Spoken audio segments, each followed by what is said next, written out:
Oke, selamat pagi, David. Hari ini saya mau presentasi, tapi sebelumnya ini sepertinya saya nggak bisa memunculkan muka sama sebelum eh, presentasinya secara langsung. Jadi setelah ini saya akan ganti ke slide, tapi mungkin muka saya akan hilang gitu ya. Saya izin dulu ya, Pak David ya. Oke, oh ini bisa ya. Nah, oke. Jadi untuk presentasi hari ini nih saya akan membawakan topik eh ini sebuah perusahaan PT Wonokoyo. Maka ini sepertinya. Nah, jadi PT Wonokoyo Jaya Korporindo ini saya akan menganalisnya dengan pendekatan RBV, yaitu Research Based View, yaitu perusahaan ini bergerak di bidang perunggasan. Sejak saat itu, perusahaan ini telah berkembang pesat dengan berbagai produk unggulan. Generasi senior PT Wonokoyo Jaya ya Korporindo ini telah membangun perusahaan ini dengan fondasi yang kuat dan kini perusahaan ini dilanjutkan oleh generasi penerus yang berfokus pada inovasi dan transformasi digital. Oke. Nah, untuk ini mari kita mengidentifikasi sumber daya spesifik yang dimiliki oleh perusahaan ini.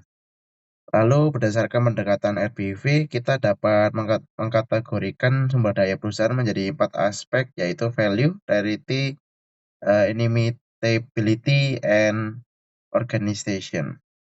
Oke, jadi untuk yang pertama, untuk value, perusahaan ini memiliki sumber daya manusia yang sangat berpengalaman dan terampil di bidangnya, yang memudahkan perusahaan untuk menjaga kualitas produk yang tinggi dan beradaptasi dengan perubahan pasar. Selain itu, perusahaan juga memiliki jaringan distribusi yang luas yang menjadi keunggulan kompetitif utama. Lalu untuk reality, salah satu sumber daya yang langka adalah teknologi manufaktur yang digunakan oleh perusahaan yang telah dikembangkan secara internal selama bertahun-tahun. Teknologi ini mempermudahkan produksi dengan efisien tinggi dan kualitas yang konsisten, yang tidak banyak dimiliki oleh pesaing. Lalu untuk inimitability, yaitu keahlian tim R&D yang dimiliki perusahaan sangat sulit untuk ditiru oleh pesaing, terutama karena mereka telah mengembangkan sistem yang inovatif yang didasarkan pada pengalaman dan pengetahuan lokal yang tidak dapat disalin begitu saja. Lalu untuk organization, perusahaan ini memiliki struktur organisasi yang solid dengan pemisahan tugas yang jelas dan sistem manajemen yang mendukung. Pengambilan keputusan yang cepat memudahkan perusahaan untuk bereaksi terhadap perubahan pasar secara efektif dengan sumber daya yang dimiliki perusahaan ini memiliki potensi yang besar untuk mengembangkan sebuah inovasi, terutama dalam digitalisasi dan pengembangan produk yang lebih efisien. Oke, ini adalah produk inspirasinya.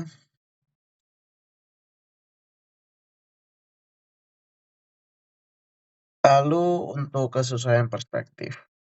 PT Wonokoyo Jaya Koporindo ini terus menjaga kualitas produk dan menjadi pemain pasar di industri peternakan. Nilai-nilai yang dipegang teguh oleh generasi adalah kualitas, keberlanjutan, dan kepuasan pelanggan.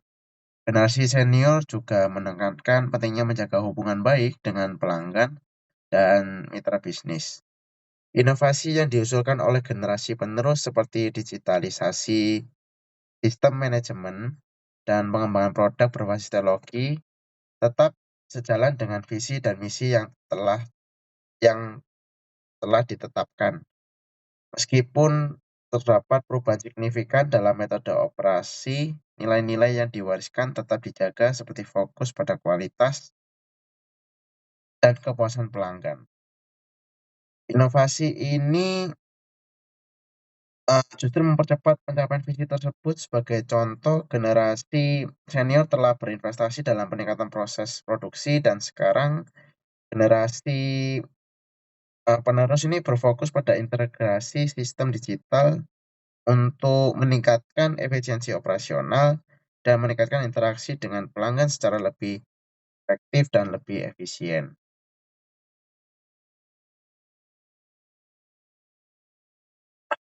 Nah, ini contohnya investasi generasi senior, yaitu penerusnya ini mulai mempercepat pencapaian visi perusahaan dengan cara melakukan digitalisasi di bidang perusahaannya.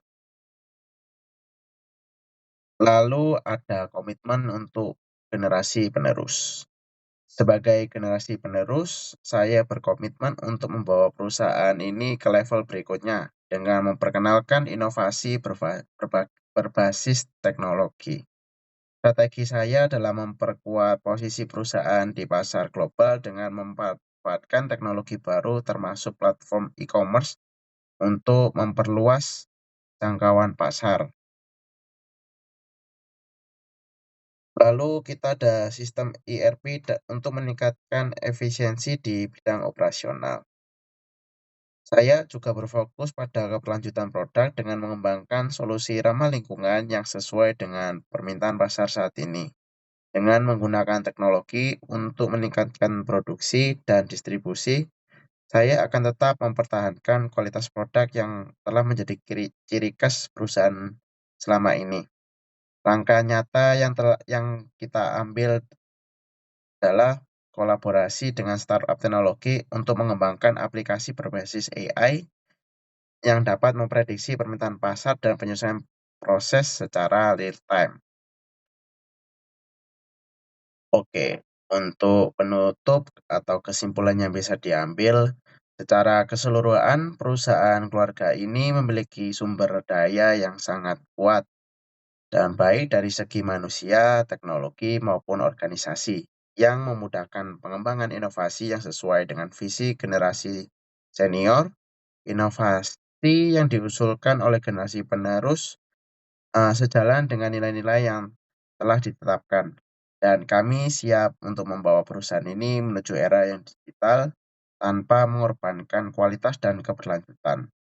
Tantangan utama dalam mengelola inovasi di perusahaan keluarga adalah menjaga keseimbangan antara menghormati warisan generasi senior dan mendorong perubahan untuk menghadapi tantangan pasar yang terus berkembang. Namun, saya percaya dengan mengambil komitmen dan langkah nyata yang telah diambil perusahaan ini, bisa merubah perusahaan menjadi jauh lebih baik lagi. Oke, jadi sekian presentasi yang bisa saya jelaskan kepada Bet. Semoga bisa bermanfaat dan sekian dan terima kasih.